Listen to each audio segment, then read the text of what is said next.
వేస్తున్నాం. దేవుని పరిశుద్ధ నామమునకు మహిమ కలుగును గాక.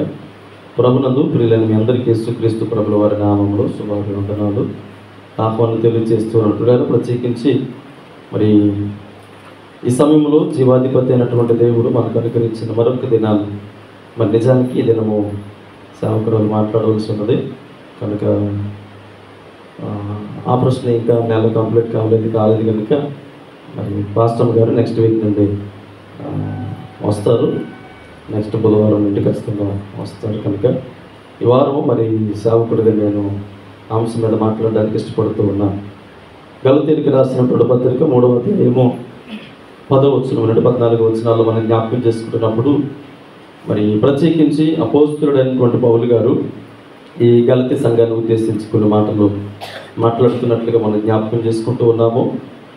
ఇక్కడ మనము 1వ అధ్యాయము 3వ వచనంలో చదివితే పౌలు గారు మరి ఆ సంఘాన్ని ఉద్దేశించి కొన్ని మాటలు తెలియజేస్తూ ఉన్నారు. మొట్టమొదటిగా యేసుక్రీస్తు ప్రభుల వారి యొక్క ముఖ దర్శనాన్ని చూసినటువంటి పౌలు, సౌలుగా ఉండేటువంటి పౌలు తన యొక్క ఆధ్యాత్మిక జీవితంలో దినదిన అభివృద్ధి కలిగి దేవుని సన్నిధానంలో పొందుతూ కూడా అంటే పెరుగుతూ నిజానికి తను ఉద్దేశించింది ఏంటంటే చాలా చక్కటి విద్యను అభ్యసించాడు, చాలా మంచి పేరు ప్రఖ్యాతులు సంపాదించాడు, చాలా ఉన్నతమైన స్థితిలో స్థిరపడ్డాడు. వీటన్నిటినీ మనము మిగిలినటువంటి శిష్యులతో మనం పోల్చి చూస్తే ఏ విషయంలో కూడా పౌలుతో మిగిలినటువంటి శిష్యులు సమతూకంగా లేరు అనేటువంటి విషయాన్ని మనం జ్ఞాపకం చేసుకుంటూ ఉన్నాం. అయితే ఈ పౌలు దేవుని సన్నిధిలో అంత గొప్ప ఆధిక్యతను కూడా ఏమన్నాడంటే, నేను దేవుని ఉచితమైన కృప ద్వారా మాత్రమే నేను ఉన్నాను అని మాట్లాడుతూ ఉన్నాడు. నిజానికి సౌలు యొక్క ప్రవర్తన, సౌలు యొక్క నడవడిక దేవుని దృష్టికి అంగీకారమైనది కాదు. ఎందుకనంటే మీకు తెలుసు, మోషేకి దేవుడిచ్చినటువంటి ఒక చక్కటి బిరుదు ఏంటంటే తన ఇల్లంతటిలో నమ్మకస్తుడు అని మోషేని పిలిచినటువంటి దేవుడు ఒకానొక సమయంలో ఒక చిన్న మిస్టేక్ మోషేలో ఎన్ని తప్పిదాలు మనం చూపించగలము? భూతద్దం పెట్టి వెతికితే మోషేలో ఎన్ని తప్పిదాలు చూపించగలరు?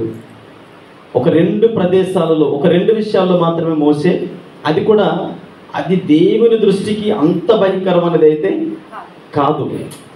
ఒక్క 2 విషయాల్లో ఒకటి ఏంటంటే దేవుడు వెళ్ళి మాట్లాడు అన్నాడు అంతే. బండతో మాట్లాడమంటే ఆ ఉద్రేకాన్ని తట్టుకోలేక, ప్రజల యొక్క ఒత్తిడిని తట్టుకోలేక వెళ్ళి ఆవేశంతో మాట్లాడవలసినటువంటి బండను స్టిక్ పెట్టి కొట్టినట్లుగా చూడగలుగుతున్నాం. ఆ తర్వాత ప్రజల యొక్క ఒత్తిడి, వారి యొక్క ఒక మాటలో చెప్పాలంటే వారి సనుగుడు తట్టుకోలేక, చూడండి చాలా సందర్భాల్లో మన ఇంట్లో ఉన్నప్పుడు కావలసినవి అన్నీ తీసుకొని వస్తాం. ఇంట్లోనే కాదు, సమాజంలో కూడా, సంఘంలో కానీ చాలా సందర్భాల్లో ఇన్ని సౌకర్యవంతమైనటువంటి పరిస్థితులు కల్పిస్తూ ఉన్నా కొన్నిసార్లు అందరినీ సంతృప్తి పరచలేము. ఎక్కడొక దగ్గర మీరు చూడండి, కార్యం చేసినప్పుడు నేరము పడక తప్పదు అంటారు. వాడు ఎంత పంచపరమాణాలు తెచ్చి పెట్టినా, ఎంత చక్కటి ఆహార పదార్థాలు పెట్టినా, ఏది కనీసం ఎప్పుడు గరిటె పట్టు కూడా రాలేనోడు కూడా, ఎప్పుడు కనీసం ఆ సాల్ట్ చూడడం తెలియలేనోడు కూడా ఏమంటాడు తెలుసా? అక్కడికి వచ్చి ఏమంటాడు? పప్పుకి ఎసరు ఎంత పెట్టాలో తెలియదు, కూరలో సాల్ట్ ఎంత వేయాలో తెలియదు, అన్నానికి ఎసరు ఎంత పెట్టాలో తెలియదు, ఒక 10 మందికి ఎంత రైస్ ఉండాలో తెలియదు. ఈయన వచ్చి ఏం మాట్లాడతాడు తెలుసా? అక్కడికి వచ్చి ఏంటంటే అసలు వంట ఏంటి, అసలు ఆ టేస్ట్ ఏంటి, అదే నాకు ఇచ్చుంటే నేనేం చేసేవాడిని, మొత్తం పంపు చేసేవాడిని అంటాడు. అంటే ఏది తెలియకపోయినా అక్కడికి వచ్చి ఏం మాట్లాడతాడు? ఏదో ఒకటి మాట్లాడాలి కనుక మాట్లాడుతాడు. అంటే ఈ పరిస్థితులన్నీ చూసినప్పుడు చేసేవాడికి ఎలా ఉంటుంది? కొద్దిగా ఇరిటెడ్ అవుతాడు కదా. అంటే మోసే 6 లక్షలకు పైగా కాల్బలాన్ని నడిపిస్తూ ఉన్నాడు. వారి పిల్లలు, ఆ తర్వాత రాబోయేటువంటి తరాలు అనేక మందిని నడిపిస్తూ, వారు ఏమైనా ఆసామాస మనుషులు కాదు, అంత సాధారణమైన వారు కాదు. ఇజ్రాయేల్ 12 గోత్రాలు ఎక్కడున్నాయి? అక్కడే ఉన్నాయి. 6 లక్షల మందిలోనే ఉన్నాయి. మిగిలినటువంటి గోత్రకర్తలు కూడా అక్కడే ఉన్నారు. అందులో మూర్ఖులు ఉన్నారు, జ్ఞానులు ఉన్నారు, మేధావులు ఉన్నారు, వాక్యానుసారమైనటువంటి ప్రవక్తలు ఉన్నారు, వాక్య వ్యతిరేకస్తులు ఉన్నారు. ఇంతమందిని నడిపించేటువంటి ఒక చక్కటి జ్ఞానం కలిగినటువంటి, దైవభక్తి కలిగినటువంటి, భయభక్తులు కలిగినటువంటి వ్యక్తి ఎవరైనా ఉన్నారా అంటే మోషే. ఇంతటి చక్కటి నడిపింపు కలిగినటువంటి మోసే దగ్గరికి వచ్చి చాలా ఇబ్బంది పెడుతూ ఉన్నారు. తినడానికి తిండి విషయంలో కానీ, వాటర్ విషయంలో కానీ, భక్తి విషయంలో కానీ, వారికి వచ్చేటువంటి ఉగ్రత విషయంలో కానీ మోసే వచ్చి అయ్యా వారికి బదులు నన్ను చంపేయి, నేను మధ్యలో నిలబడ్డాను అని ఎన్నో సందర్భాల్లో మోసే ప్రార్థన చేశాడు. అంటే ఇంత డెడికేషన్ కలిగినటువంటి మోసే ఒకానొక సమయంలో వారి ఒత్తిడి తాకిడి తట్టుకోలేక, మీకు చూడండి కొన్నిసార్లు అంటాం కదా, ఈ పనికి మరోడికి ఎంత చెప్పినా అర్థమవుతూ అంటాం. అంటే ద్రోహులారా అనే మాట మోసే నోటప్పుడు వచ్చింది అంతే. అంటే నమ్మక ద్రోహులు, మీరు ఎంత చేసినా విశ్వాసఘాతకులుగా ఉన్నారు. మీకోసం దేవుడు ఎన్నో చేశాడు కదా, మీకోసం నా జీవితాన్ని త్యాగం చేసుకున్నాను. ఇప్పుడు ఎక్కడ ఇతరుల దగ్గర ఉన్నప్పుడు, తన మామైనటువంటి ఇతరుల దగ్గర ఉన్నప్పుడు దేవుడు అన్నాడు, నీకు నేను తోడుగా ఉంటాను వెళ్ళు అని అంటే, లేదయ్యా నాకు చేత కాదు, నేను నత్తోడిని, నాకు మాట్లాడడం రాదు.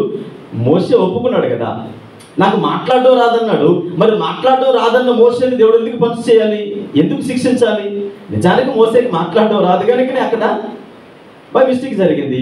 మరి మాట్లాడడం రాదని చెప్పినప్పుడు నీకేం పర్వాలేదు నేనున్నాను అని చెప్పిన దేవుడు ఎందుకు పనిష్ చేశాడు, ఎందుకు పనిష్మెంట్ ఇవ్వాల్సి వచ్చింది? పాత నిబంధన కాలంలో కృప అనేది లేదు. పాత నిబంధన కాలంలో పంటికి పన్ను, కంటికి కన్ను, అంటే స్పాట్ పేమెంట్ అనమాట. ఇమీడియట్గా ఏ వ్యక్తి అయినా తప్పు చేస్తే ఆ వెంటనే పనిష్మెంట్ అనేది ఇవ్వాలి. అది మోసే జీవితంలో మనం చూస్తూ ఉన్నాం. దేవుడు నా ఇల్లంతటిలో నమ్మకస్తుడు అని, సాత్వికుడు అని చెప్పినటువంటి దేవుడు ఒక చిన్న మిస్టేక్, ద్రోహులారా అని తిట్టగానే వెంటనే వెనువెంటనే వారిని ఏం చేశాడు, మోసేని పాలు తేనెలు ప్రవహించే దేశానికి వెళ్లకుండా ఆఫ్ చేశాడంతే. సరే, పాత నిబంధన కాలంలో మోసే విషయంలో మనం అది జ్ఞాపకం చేసుకుంటూ ఉన్నాము. అయితే ఇక్కడ మనం జ్ఞాపకం చేసుకుంటున్నప్పుడు కొత్త నిబంధన కాలంలోకి వచ్చేటప్పటికి సౌలు పౌలుగా మారాడు. ఓకే, సౌలు పౌలుగా మారితే మోసే ఒక చిన్న మిస్టేక్ చేసినందుకే పాలు తేనెలు ప్రవహించే దేశానికి వెళ్లకుండా ఆపేస్తే, మరి తన ప్రజలైనటువంటి యూదులను, అనగా దేవుని స్వరక్తమిచ్చి కడగబడిన వారిని, ఆయన కలువరి శిలువలో రక్తమును దారపోసి సంపాదించుకున్నటువంటి స్వాస్థ్యమును ఏం చేస్తూ ఉన్నాడు? ఈయన ఏం చేస్తూ ఉన్నాడు? చంపేస్తూ ఉన్నాడు. అంటే చంటి పిల్లలను, వృద్ధులను, గర్భిణీ స్త్రీలను అస్సలు భేదాభిప్రాయం లేదు, ఎవరిని కూడా క్షమించకుండా మరి తృణప్రాయముగా గడ్డి పరకలా పెరిగి పడేసినట్టుగా అందరిని కూడా చంపేస్తూ ఉన్నాడు. చాలా క్రూరమైనటువంటి ప్రవర్తన కలిగి సౌలు నడుస్తూ ఉన్నాడు. తన పట్టుకున్నటువంటి కత్తి చేతి లోతు వరకు ఆ చేతుల్లోకి దిగిపోయిందట. అంటే అంత కక్ష కలిగి దేవుని బిడ్డలను చంపుతూ ఉన్నాడు. ఒక 2 మాటలన్న మోసేని దేవుడు అంత పనిష్మెంట్ ఇస్తే, మరి సౌలు ఏం చేసి ఉండాలి?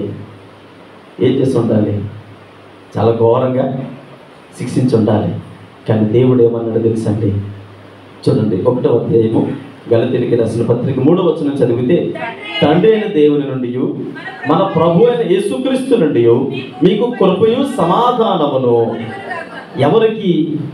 కొత్త నిబంధన కాలమునికి పాత నిబంధన కాలమునికి మనము ఎప్పుడైతే వేరియేషన్ వేసి చూసుకుంటామో, వ్యత్యాసము మనం చూస్తామో, మోసే తను దేవునితో ముందుగానే ఒడంబడిక చేసుకున్నాడు. అయ్యా నాకు మాట్లాడడం రాదని ఒప్పుకున్నప్పటికీ అక్కడ కృప అనేది మోసేకి దక్కలేదు.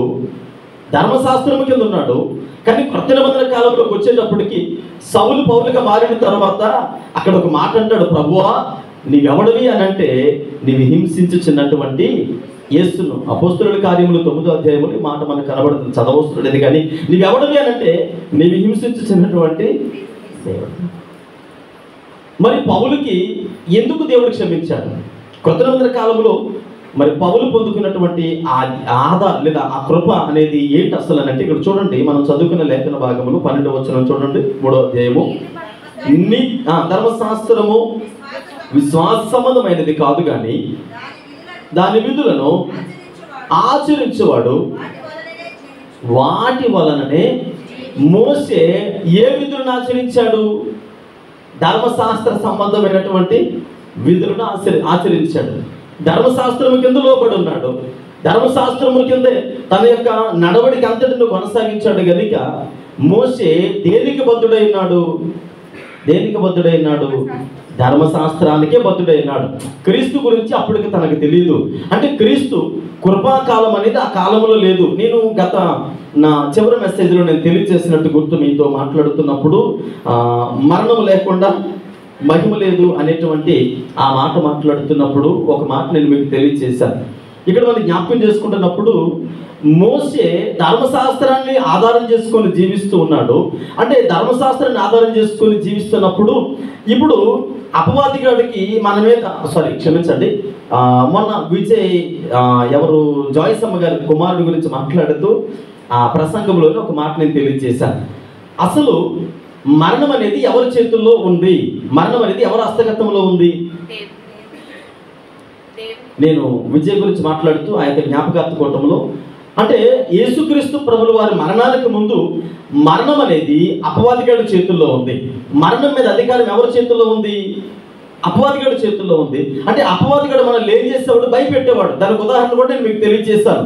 ఏలియా గొప్ప దైవజనుడే. ఆ యెజబెలు భయపెట్టింది, నేను చంపేస్తాను అనగానే పారిపోయి ఎక్కడ దాక్కున్నాడు? బద్రి వృక్షం కింద దాక్కున్నాడు.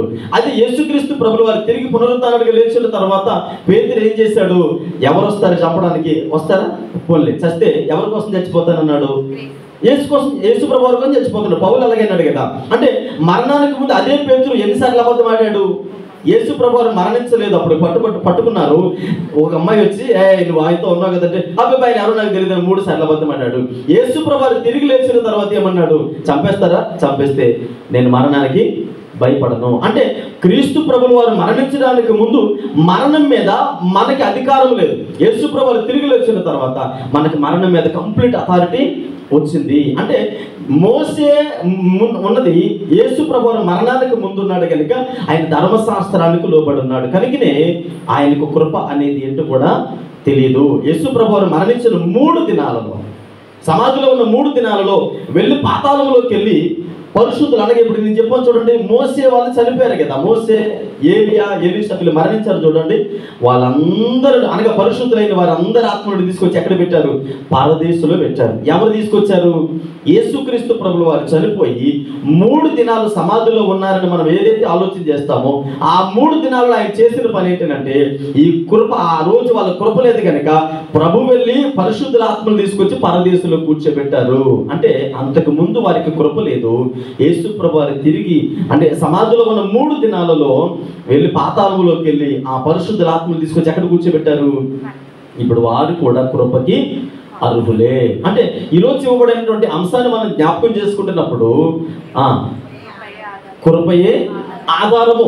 అంతకు ముందు పాత నిబంధన కాలంలో మరణించిన పరిశుద్ధులు కావచ్చు, లేదా మనకంటే ముందు మన పితరులైనటువంటి మరి 12 మంది శిష్యులు లేదా ఆది అపోస్తుల సంఘస్థులు కావచ్చు, లేదా ఇప్పుడు మనకి కావచ్చు, కృపయే ఆధారంగా జీవిస్తూ ఉన్నాం. లేదనంటే నిజానికి మోసే చిన్న మిస్టేక్ చేస్తేనే దేవుడు క్షమించలేదు అనుకుంటే ఈరోజు మనం ప్రతి సందర్భంలో కూడా, ప్రతి క్షణము కూడా మరణానికి అర్హులమే.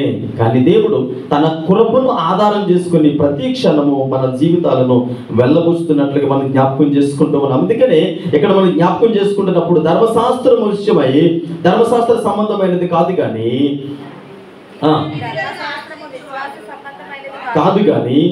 దాని విధులను ఆచరించేవాడు వాటి వలనే 13వ వచనం చదవండి. ఆత్మను గురించిన వాగ్దానము చాలండి. ఆత్మను గూర్చినటువంటి వాగ్దానము విశ్వాసము వలన మనకు లభించును. ఎవరికి లభించింది? మీరు జాగ్రత్తగా గమనించండి. మనము మృతి చెందితే మనం ఏ కాలంలో ఉన్నట్టు? మరలా అడుగుతున్నాను, మనం చచ్చిపోయామండి, మనం ఏ కాలంలో ఉన్నాం? ఏ కాలం అండి? కృపాకాలంలో ఉన్నాం. ఇప్పుడు మోసే గారు చనిపోయారు, ఆయనకి కృప అంటే తెలుసా? కృపాకాలము తెలియదు. ఆయనకి పరిచయం చేసింది ఎవరు? ఇప్పుడే చెప్పాను నేను. ఎవరు పరిచయం చేశారు? యేసు ప్రభు వారు చనిపోయి ఎన్ని దినాలు సమాధిలో ఉన్నారు? 3 దినాలు సమాధిలో ఉన్నప్పుడు పాతాళములో విడవబడినటువంటి ఆ పరిశుద్ధుల ఆత్మలు ఎవరు తీసుకొచ్చారు? యేసు ప్రభు వారు తీసుకొచ్చారు. హల్లెలూయా. ఇప్పుడు కృపకు వారు కూడా అర్హులే. అయితే మనము కృపాకాలంలో నడుస్తూ ఉన్నాం. వారు కృపాకాలంలో లేకపోయినప్పటికీ నీ కృప ఆధారం చేసుకుని దేవుడు వారిని తీసుకొచ్చి మనతో ఈక్వల్గా ఉంచారు. హల్లెలూయా, హల్లెలూయా. ఈరోజు నిజానికి మనము కృపకి అర్హులం కాదు, కృపకి అర్హులం కాదు. ఇక్కడ మనం జ్ఞాపకం చేసుకుంటున్నప్పుడు ఇక్కడ గ్రీక్ భాషలో ఒక మాట ఉంది. గ్రీక్ భాషలో ఏమంటారంటే అపరాధ దయ. గ్రీక్ భాషలో అపరాధ దయ, లేదా మనకు అర్థమయ్యే భాషలో చెప్పుకోవాలంటే తెలుగులోకి వచ్చేటప్పటికి అపార దయ అంటాం కదా. ఎనలేనటువంటి దయ, అపార దయ అనేటువంటి మాటలు గ్రీక్ భాషలో అపార దయ లేదా అపరాధ దయ. ఇప్పుడు దాన్ని తెలుగులోకి అనువదిస్తే దాన్ని ఏమంటారంటే కృప. కృప అనగా అర్థం ఏంటి? అర్హత లేని వాడికి ఉచితంగా ఇచ్చేది. ఓకే, అర్హత లేదు, మన జీవితకాలం అంతా కూడా లోక సంబంధమైనటువంటి క్రియల ద్వారా ఉన్నాం, లోకానుసారమైనటువంటి పరిస్థితుల మధ్యలో బంధించబడినాం. మనల్ని ఆ మరణం నుండి, శాపము నుండి ఎవరు కూడా విమోచించలేరు. కానీ యేసుక్రీస్తు ప్రభుల వారు వచ్చి, అయ్యా ఇదిగో నా ఉచితమైన కృప ద్వారా నేనేం చేస్తూ ఉన్నాను? విమోచిస్తూ ఉన్నాను, నిన్ను విడిపిస్తూ ఉన్నాను. అంటే మనకు బదులుగా తన ప్రాణమును క్రైదనముగా పెట్టి మనల్ని ఏం చేస్తూ ఉన్నాడు? కేవలము కృప ద్వారా మాత్రమే. నిజానికి మనకు అర్హత లేదు, మనం అర్హులకు కాదు. అయినప్పటికీ దేవుడు తన ఉచితమైన కృప ద్వారా మనలను విడిపించినట్లుగా మనం చూడగలుగుతున్నాం. చూడండి, ఇక్కడ మనం జ్ఞాపకం చేసుకుంటే మత్తయి సువార్త 10వ అధ్యాయంలో ఒక చిన్న సంఘటన నేను మీకు పరిచయం చేస్తాను. ఒక యజమానుడు మార్కెట్లోకి వెళ్ళి కొంతమంది పనులను తీసుకొచ్చాడు. 10వ అధ్యాయము 1వ వచనం నుండి 15 వచనాలు మీరు తర్వాత చదవండి జాగ్రత్తగా.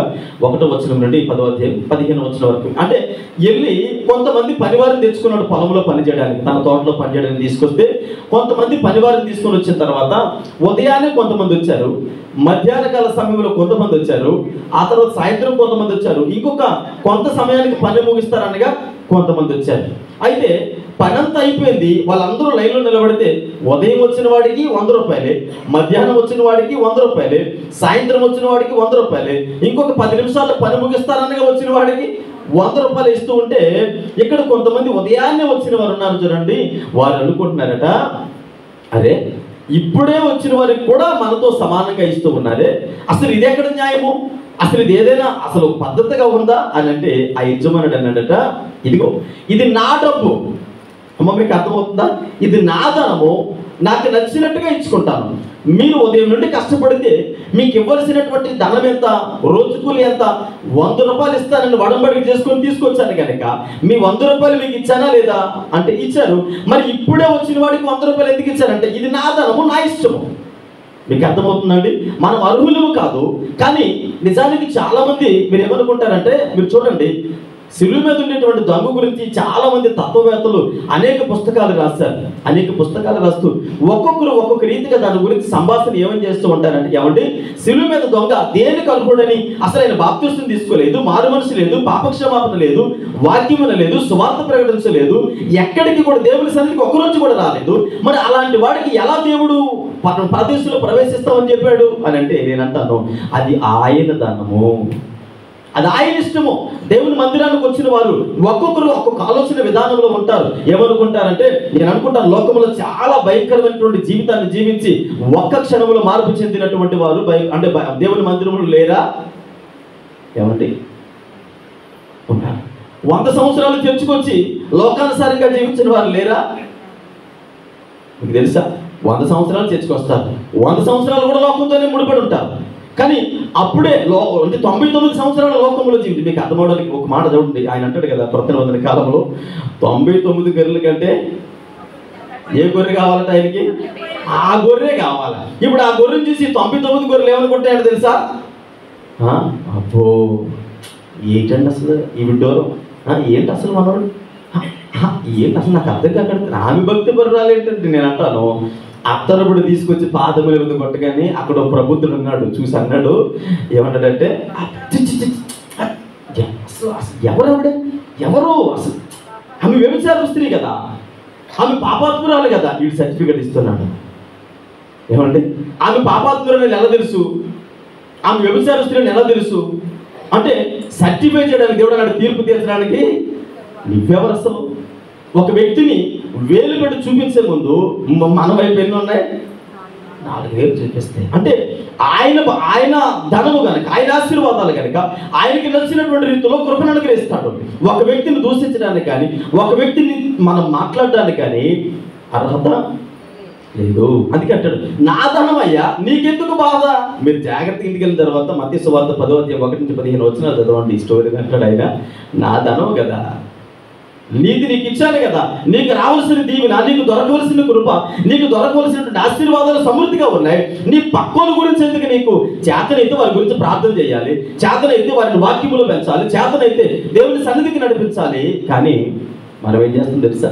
పక్కోడు ఎదిగదని ఎప్పుడు కూడా ఓర్చుకోలేము. నిన్న కాకమొన్న వచ్చింది, ఏమొచ్చిందంట, నిన్న కాకమొన్న వస్తే వీళ్ళకెందుకు, ఆవిడ సాయంత్రం వస్తే వీళ్ళకెందుకు, ఇంకొక 10 నిమిషాల్లో ముగిస్తారనగా వస్తే వీళ్ళకెందుకు. మన భక్తి కదా, మన సహవాసమును మనం కాపాడుకోవాలి కదా. ఆయన అంటాడు, ఇది నా కృప, నా కృప. ఆయన ఇవ్వాలనుకున్న వారికి సమృద్ధిగా ఇచ్చేటువంటి దేవుడు. చూడండి, ఇక్కడ మనము 2 కొరింథీయులకు రాసిన పత్రిక 6వ అధ్యాయము 1వ వచనంలో చదివితే, 2 కొరింథీయులకు రాసిన పత్రిక 6వ అధ్యాయము 1వ వచనం చదవటమ్మా. కాగా అమ్మా నేను చదువుతాను చూడండి, 6వ అధ్యాయం 1వ వచనం, 2 కొరింథీయులకు రాసిన పత్రిక చదవండి. చదవండి.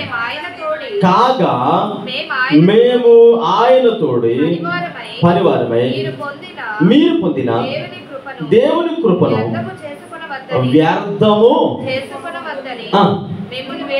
ఎవరిని వేడుకుంటున్నారట? ఏమంటే నిజానికి మనం ఎవరిని, అర్హులమా అనర్హులమా? మరలా మాట్లాడతాం, అర్హులమా అనర్హులమా? మనం అర్హత లేని వారిని దేవుని ఉచితమైన కృప ద్వారా, ఆయన కనికరము ద్వారా సాయంత్రం వచ్చాం. మనం శిష్యులలాగో ఇజ్రాయేలు జనాంగంలాగో ఉదయాన్నే వచ్చిన వారు కాదు. ఓకే, ఉదయాన్నే వచ్చిన వారు అనుకుందాం, కానీ దేవుడు వారి వారి పనులను బట్టి లేదా వారి వారి స్థాయిలను బట్టి దేవుడు ఇవ్వాలనుకున్నాడు. అయితే చాలా సందర్భాల్లో ఏమనుకుంటారంటే, నేను మోస్ట్ అంటే చాలా సీనియర్, నేను చాలా బాగా ప్రార్థన చేయగలను. ఈ అమ్మాయికి ప్రార్థన చేయడం రాదు, ఈ అబ్బాయికి ప్రార్థన చేయడం రాదు. నేను అంటాను, అతడు సాయంత్రమే వచ్చాడు సిలువ మీద తొంగలాగా, కానీ దేవుడికి ఆయనే కావాలా? ఏమంటే 12 మంది శిష్యులు అక్కడ ఉన్నారు కదా, 12 మంది శిష్యులు, యోహాను ఇదిగో నీ తల్లి అన్నారే తప్ప, యోహాను నువ్వు అక్కడ ధైర్యంగా నిలబడ్డావు కాబట్టి నేడు నీవు నాతో కూడా అన్నారా? ఎందుకు అనలేదు? ఎవరైతే పశ్చాత్తాప హృదయంతో దేవుని సన్నిధిలో హృదయంతో అంటే విరిగి నలిగిన హృదయాన్ని ఆయన కృప కొరకు కనిపెడతారో అందరూ కాదు, ఎంతమంది ఉన్నదానికి ప్రాముఖ్యత కాదు. కానీ ఆయన అంటాడు కదా, అయ్యా నేడు నీవు అంటే నేడు ఒక్కసారి నన్ను జ్ఞాపకం చేసుకుంటావంటే జ్ఞాపకం చేసుకుంటావు. ఎందుకు జ్ఞాపకం చేసుకోను? ఎంత వినయ విధేయతలతో, ఎంత తగ్గింపు జీవితం కలిగి నువ్వు అడిగితే ధారాళంగా ఇచ్చేటువంటి దేవుని వాగ్దానాలు ఉన్నాయి కదా. వాళ్ళు అడగలేదు. నేను అనుకుంటాను, యోహాను అడుగుంటే, అయ్యా వాళ్ళకి నేను పారిపోలేదు కదా, అమ్మని చూసుకుంటాను, అదొక పక్కన పెడితే మరి నా సంగతి ఏంటి, దాన్ని అంటే నా పరిస్థితి ఏంటి? మరి మీరు అన్నారు కదా తండ్రి రాజ్యానికి సిద్ధపరచడానికి వెళ్తున్నారని, మరి నాకంటూ ఏమీ లేదా? ఈ భూమి మీద ఉన్నప్పుడు ప్రతి క్రైస్తవ విశ్వాసి చాలా సందర్భాల్లో స్వార్థపూరితమైన భక్తి ఏంటంటే, దేవుని కృపలో బ్రతుకుతూ మనం ఏం చేస్తామంటే, ఒక అమ్మ వచ్చింది, ఒక అమ్మ అరే ఉండు మీ ఇద్దరు నిలబడండి అని చెప్పేసి ఎంటేసుకొని వచ్చింది. 2 పిల్లలు ఎంటేసుకొని వచ్చి, బాబు మరి నాకు చిన్న హెల్ప్ కావాలి, చెప్పమ్మా ఏ సహాయం కావాలంటే, నీ కుడి పక్క ఒకరిని ఎడమ పక్క ఒకరిని. ఎప్పుడు కృపలో జీవిస్తున్నప్పుడు, ఇక్కడ ఉన్నప్పుడు కుడి పక్క ఒకరిని ఎడమ పక్క ఒకరిని కూర్చోబెట్టుకో అన్న తల్లి యేసు ప్రభువారు శిలువ మీద ఉన్నప్పుడు, అయ్యా నీవన్నది నిజమే, నీవు 3వ దినాన్ని సజీవుడిగా లేస్తానన్నావు కదా, నీ కృపకు మమ్మల్ని పాత్రులుగా చేస్తానన్నావు కదా, అయ్యా కృపను ఆధారం చేసుకుని బ్రతుకుతున్న మా జీవితాలకి ఇగో నీవు నిత్యరాజ్యానికి వెళ్ళినప్పుడు ఇదిగో వీళ్ళిద్దరిని వెంట పెట్టుకొచ్చానని అడగలేదే. సంతోషంగా ఉండేటప్పుడు అన్నీ కావాలి, దుఃఖములో ఉండేటప్పుడు ఎవరో వద్దు. యేసుక్రీస్తు ప్రభులు వారి యొక్క సన్నిధానంలో ఉండేటువంటి మనము చాలా సందర్భాలు మనం చేసేటువంటి తప్పిదాలవే. శ్రమలో మీరు ఎప్పుడైనా చూడండి, మీ స్నేహితుల గురించి ఆలోచన చేయండి, బంధువులైనా స్నేహితులైనా ఎప్పుడైనా మీరు జ్ఞాపకం చేసుకోండి. బాగా సంతోషంగా ఉన్నప్పుడు మీరు ఎన్ని గిఫ్ట్లు పట్టుకెళ్ళినా, ఎన్ని విధాలుగా వాళ్ళతో కలిసి ఉన్నా, ఎన్ని పార్టీలు చేసుకున్నా ఒక్కసారి కూడా గుర్తుండరు. మనం ఆ రోజు అక్కడికి వెళ్ళాం కదా, ఎక్కడికి వెళ్ళాము గుర్తులేదు, అంటే 4 సార్లు వెళ్ళాం కదా, అంటే అందులో ఓకే అంటారు. అదే ఆయన మంచాన్ని పడి లేవలేని స్థితిలో ఉన్నప్పుడు, అసలు ఎవ్వరు తన దగ్గరికి వెళ్ళలేనప్పుడు ఒక్క 10 రూపాయలు బ్రెడ్ తీసుకొని 10 రూపాయలు పాలు ప్యాకెట్ పట్టుకొని అతని దగ్గరికి వెళ్ళి అవి తన దగ్గర పెట్టి ఒక 10 నిమిషాలు తనతో కూర్చొని ప్రార్థన చేసి ధైర్యం చెప్పిరండి, చచ్చే వరకు మిమ్మల్ని మర్చిపోవడం. ఎందుకని సంతోషంలో చేసేవి గుర్తుండవు, దుఃఖములో చేసేవి మాత్రమే. కష్టంలో ఉండేవాడు నిజమైన స్నేహితుడు అంటాడు. ఇక్కడ కృప దేనికి ఆధారం అని అంటే, అర్హత లేనప్పుడు మన జీవితాలను ఆయన మనల్ని వెనుబట్టి ఉంటూ ఉన్నాడు. అర్హత లేనటువంటి మన కొరకు ఆయన పరిశుద్ధుడు నీతిమంతుడై ఉండి ఈ లోకానికి వచ్చి ధర్మశాస్త్రం అనే కాడి కింద నలిగిపోతున్న మనలను వెనక్కి తీసిన తర్వాత మనలను మాత్రమే కాదు, ఆనాడు ధర్మశాస్త్ర సంబంధమైన క్రియల కింద మరణించినటువంటి పరిశుద్ధులు ఎవరైతే ఉన్నారో వారిని కూడా వెనక్కి తీసుకుని వచ్చి పరిశుద్ధుల గుంపులో సహవాసములు చేర్చాడు. కృపకు ఆధారం ఎవరనంటే యేసుక్రీస్తు ప్రభువారు. ఎందుకు కృపకు ఆధారం అని అంటున్నానంటే, కృపకు ఆధారం ఆయనే కృపకు ఆధారము. ఆయన లేకపోతే ఈరోజు మనం ఈ రీతిగా ఉండేవారని కాదు. చూడండి, మరొక మాట జ్ఞాపకం చేసుకుందాం. మరొక మాట నేను మీకు పరిచయం చేస్తున్నాను. ప్రసంగి గ్రంథము 7వ అధ్యాయము 20వ వచనములు చదివితే అక్కడ ఒక చక్కటి మాట భక్తుడైన సొలొమోను గారు తెలియజేస్తూ ఉన్నారు. ప్రసంగి గ్రంథం 7వ అధ్యాయము 20వ వచనం చదవటమా. పాపము చేయక మేలు చేయుచుండు నీతిమంతుడు భూమి మీద ఒక్కడైనను లేడు. చాలా సందర్భాల్లో మనం ఏమనుకుంటామంటే, మనకంటే మన పక్కోడు ఎప్పుడు కూడా తక్కువే, మనకంటే మన పక్కోడు ఎప్పుడు కూడా తక్కువే. ఇటుకేమి రాదు, సొంకరి పరిషడు ప్రార్థన చొప్పున మనం అనుకుంటాం, ఎప్పుడు చూసినా మన పక్కోడు ఎప్పుడు తక్కువే. నేనెవరు అనుకున్నా, నేనెవరు? నేను ప్రార్థన చేస్తే యేసుబాబు నా ముందే ఉంటాడు, నేను పాట పాడితే యేసుబాబు నా ముందే ఉంటాడు, నేను వాక్యం చదివితే యేసుబాబు నా ముందే ఉంటాడు. అదే ఆ ప్రార్థన చేసింది అనుకో, అవసరం ఆవిడదే ప్రార్థన అండి, ఆవిడదే వాక్యము అంటే ఇప్పుడు ఎవరు ఇదే ప్రార్థన? పరిసేయుడు వచ్చి అన్నాడు, ఉపవాసం చేస్తున్నాను, పుదీనలో అందులో ఇందులో దశభాగాలు చేస్తున్నాను, ఎత్తిస్తున్నాను దేవుడు అన్నాడు, అబ్బాయి నువ్వు కాసేపు ఆగు, నీ డబ్బా కబుర్లని తర్వాత వింటానని చెప్పేసి ఆయన పక్కన పెట్టేసి సొంకర ప్రార్థన వైపు దేవుడు చెవులుచుతున్నాడు. ఏమన్నాడంటే, అయ్యా నీ వైపు కన్నులెత్తి చూడడానికైనా నేను అర్హుడిని. అంటే కృప ఎవరి మీద విస్తరిస్తుందనంటే, తనను తాను తగ్గించుకుని దేవుని సన్నిధానంలో ఆయన పాదములు పట్టుకుని వాడికే కృప.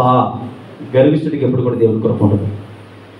మీరు చూడండి, ఇప్పుడైతే చాలా సందర్భంలో ఏమంటారంటే, దేవుని కృపను బట్టి మా అబ్బాయికి ఉద్యోగం వచ్చిందండి, దేవుని కృపను బట్టి మేము మంచి ఇల్లు కట్టుకున్నామండి, దేవుని కృపను బట్టి మా పాపకు మంచి ఆరోగ్యం వచ్చింది, దేవుని కృపను బట్టి ఈరోజు మేము ఇలాగన్నామండి. ఎవరు తెలుసా? దేవుని కృపలో నిలిచిన వారు మాత్రమే మాట్లాడగలరు. కొంతమంది ఏమంటారంటే, నా జ్ఞానమును బట్టి, నా దేవుని బట్టి, ఏదో నా కుటుంబాన్ని బట్టి, ఈ బట్టి కొన్ని రోజులకి ఏమవుద్ది, బట్టిగానే మిగిలిపోద్ది. కానీ దేవుని మీద ఆధారపడేవాడు అలా మాట్లాడుతూ, ఇక్కడ మనం జ్ఞాపకం చేసుకుంటే ప్రసంగిలో సొలొమోను భక్తుడు అంటాడు, పాపము చేయుచు మేలు చేయుచు, పాపము చేయక మేలు చేయొచ్చు భూమి మీద ఉండే నీతిమంతుడు అప్పుడు కూడా లేదు. రోమేలుకి రాసిన పత్రికలు పౌలు అదే కదా అంటాడు. పాత నిబంధన కాలంలో సొలొమోను భక్తుడు చెప్పింది పౌలు అంటాడు, అందరూ ప్రబుద్ధులే, అందరూ నీతిమంతులే, అందరూ మరి మామూలు నీతిమంతులు కాదు. కాబట్టి పౌలు అంటాడు అందరూ కూడా. కాబట్టి వీళ్ళు దేనికి అర్హులు? 6వ అధ్యాయం 23వ వచనం చదువు. రోమేలుకి రాసిన పత్రిక 6వ అధ్యాయం 23వ వచనము. రోమేలుకి రాసిన పత్రిక 6వ అధ్యాయం అనగా, అమ్మ పాపం వల్ల వచ్చే జీతము మరణము, అయితే దేవుని కృపావరము ప్రభువైన యేసుక్రీస్తునందు నిత్య జీవము. అందరూ పాపములో ఉన్నారు, అందరూ మరణానికి అర్హులమే. నిజానికి మనం అర్హత అంటే కృపకు అర్హులం కాదు, మరణానికి మాత్రమే అర్హులము. నేను ఇంత చెప్పని చెప్పి అపార దయ, ఆ దయకి మనం అర్హులం కాదు. ఎందుకు అర్హులం కాదనంటే అవిధేయులము, దేవుడికి అసలు ఇష్టం లేని వారు మనం, దేవుడు మనల్ని ఇష్టపడలేదు. అందుకు ఉదాహరణ ఏంటంటే, బైబిల్ గ్రంథంలో ఒక స్త్రీ వచ్చింది యేసు ప్రభు దగ్గరికి వచ్చి, ప్రభువా, ఎవరా స్త్రీ? ఎవరండి ఆ స్త్రీ? యేసు ప్రభు దగ్గరికి వచ్చి బతిమలాడుకున్న స్త్రీ పేరు కనాను స్త్రీ. పరిగెత్తుకుని వచ్చి యేసు బాబు అంటే, ఎవరమ్మా నువ్వు అని. అదేటయ్యా, అందరినీ ఒకే దృష్టితో చూస్తావు కదా, అందరినీ బాగానే ప్రేమిస్తున్నావు కదా, ఇప్పుడు వీళ్ళందరికీ నువ్వు బాగానే దగ్గర తీసుకుంటున్నావు కదా, బలహీనులైన వారు, రోగులు, మరణాపాయంలో ఉన్నవారు అందరినీ తెచ్చుకుంటున్నావు. అది మొన్నటికి మొన్న నేను విన్నాను, రక్తస్రావం కలిగిన స్త్రీలు కూడా స్వస్థపరచు అంటే వాళ్ళందరూ మా వాళ్ళు. ఎవరు వాళ్ళు? ధర్మశాస్త్రం అనే కాడి కింద ఉన్నారు, కృపకి ఇంకా అర్హులు కాదు వాళ్ళు. అంటే వాళ్ళందరినీ బాగానే చూస్తున్నారు కదా. మరి నేనేం తప్పు చేశానంటే, పిల్లలు రొట్టె తీసి ఒక్క పిల్లకి ఎట్టకూడదు కదా. మీరెవరు? మనం ఎవరు అండి? రొట్టె మొక్కలు ఏర్పడానికి సిద్ధంగా ఉన్నవారిని. కానీ దేవుడు అంటాడు, నా కృప నీ మీద. కృపకు ఆధారమైనటువంటి దేవుని సన్నిధిలో ఉన్నాము కనుక గర్విష్ఠులుగా ఉండకూడదు. పాపమునకు అని కాడి మీద ఉన్నాం, కాడి కింద ఉన్నాం. రోమేలుకి రాసిన పత్రికలో పోవాలంటాడు కదా 6:23లో, పాపం వచ్చే జీతము ఆ మరణం అనేటువంటి ముళ్ళును ఆయన నిలిచి కృపను సమృద్ధిగా ఉంచాడు. మీరందరూ కూడా దేనికి అర్హులంటూ ఉన్నాడు ఆయన? కృప చేతనే సజీవులుగా ఉన్నారని మాట్లాడుతూ ఉన్నాడు. ఎబ్రియల్కి రాసిన పత్రిక 2వ అధ్యాయము 2వ అధ్యాయం 9వ వచనం చదవండి. ఎబ్రియల్కి రాసిన పత్రిక 2వ అధ్యాయము 9వ వచనం. దేవుని కృప ఆయన ప్రతి మనుషుని కొరకు మరణము అనుభవించేవాడు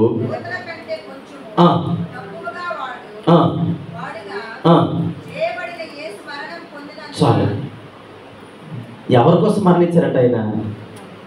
మనుషులందరి కొరకు.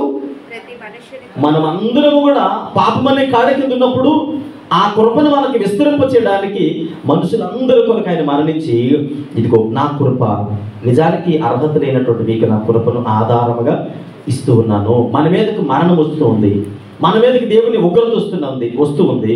అపవాదిగాడు సవాలు విసురుతూ ఉన్నాడు. ఏమంటే అపవాదిగాడు అంత తేలిగ్గా విడిచిపెట్టేవాడు కాదు. వాడు ఎలాంటి వాడు అంటే ప్రతి క్షణము కూడా దేవుడితో వాదాపవాదనలు చేసేవాడు. ఎందుకు వాదాపవాదనలు చేస్తూ ఉన్నాడంటే, ఎందుకంటే మీరు చూడండి, ఉదాహరణకి రేషన్ తీసుకోవడానికి వెళ్తారు కదా, కోట దగ్గరికి వెళ్ళినప్పుడు లైన్ కడతారు. లైన్లో నిలబడితే ఒక ఆవిడ వచ్చి, బాబు చంటి పిల్ల ఉంది, పాలు గేట్ చేస్తుంది, కొంచెం నాకు కొంచెం బియ్యం ఇచ్చేసి నేను వెళ్తానంటే, ఆ లైన్లో ఉన్నవారికి అతను ఏం చెప్పకుండా అమ్మ అన్ని కార్డులకి అని చెప్పేసి వెంటనే స్కాన్ చేసి 97 అని చెప్పేసి బియ్యం కానీ మిగతా లైన్లో ఏం చేస్తారు తెలుసా? ఆ చివరి ఎక్కడో ఉన్నాడు ఏమంటారు తెలుసా? ఇప్పుడు ఏం చెప్పిందో ఆయనకి వినపడదు, కానీ ఆవిడ బియ్యం పట్టుకుని వెళ్ళడమే చూస్తాడు. ఈయన ఏమంటాడు తెలుసా? ఇదిగో చూడు, నీకు నచ్చినట్టుగా నీ ఇష్టం వచ్చినట్టుగా ఇచ్చేస్తే మేము ఎప్పుడు ఎన్ని గంటలకు వచ్చాం తెలుసు? ఇక్కడికి ఎప్పుడు వచ్చాం? దాదాపు గంట అవుతుంది. అలా మధ్యలో వచ్చిన వాళ్ళందరికీ ఇచ్చేస్తే మేమేమి పోలా అంటాడు. ఆవిడ ఏం చెప్పింది? తన అవసరతను. ఈరోజు అపవాదిగాడు ఎలా ఉంటాడనంటే, నిన్ను గురిపట్టి దేవునితో వాదాలు చేయడమే వాడి పని. కానీ ఇది దేనికి అంటే కృపకి ఆధారం. నిజానికి ఆ తల్లి బ్రతిమలాడుకుంది, తన అవసరతను బట్టి బ్రతిమలాడుకుంది. ఈరోజు మన ప్రార్థన ఏమై ఉండాలంటే, అయ్యా నీ ఉచితమైన కృప మాకు ఇస్తానన్నావు కదా, నా పరిస్థితి నీకు తెలుసు. ఎందుకు మన పరిస్థితి అంటే, నిజానికి ఆ చంటి పిల్లతో వచ్చి బ్రతిమలాడుకున్నప్పుడు ఆ డేలర్ ఎవరైతే ఉన్నాడో తన హృదయం ఏమైంది? కరిగింది. అరే తన అవసరతలో ఉంది. నిజానికి మనము ఎందుకు పాపం చేస్తూ ఉన్నాం?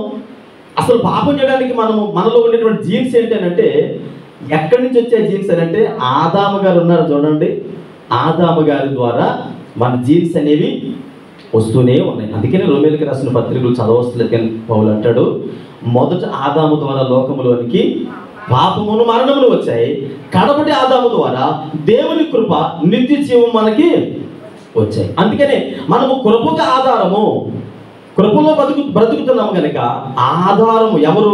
గొడుగ్గా నిలిచేటువంటి ఆయన.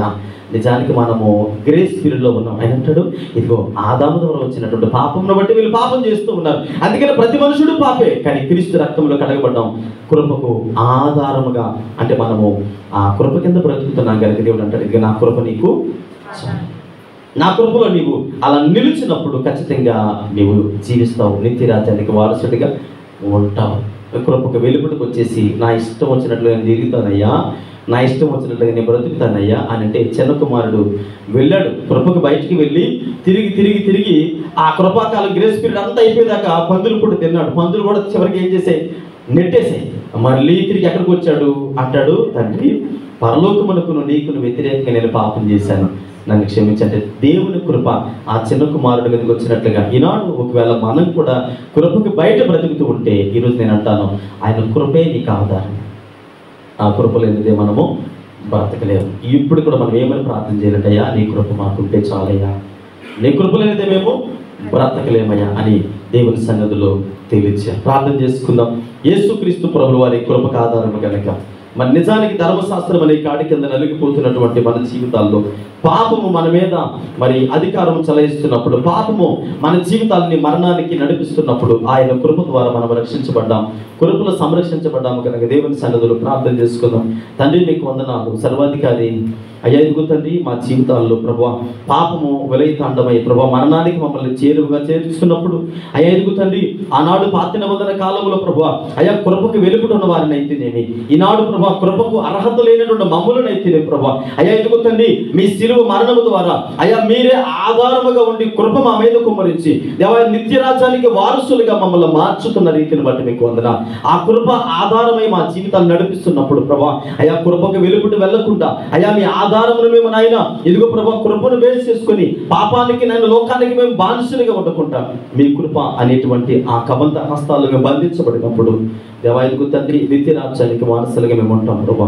నిత్య జీవము అయ్యా మాకు అనుగ్రహించడానికి ప్రభా మీ కృపను మాకు సమృద్ధిగా ఉంచుతూ ఉన్నారు అయ్యా. విన్న వాక్యాన్ని మా జీవితంలో ఫలించేయమని కుటుంబ సభ్యులందరినీ దీవించమని యేసు నామములో ప్రార్థించడానికి వేడుకుంటున్నాం తండ్రి. ఆమె పరలోకమందున మా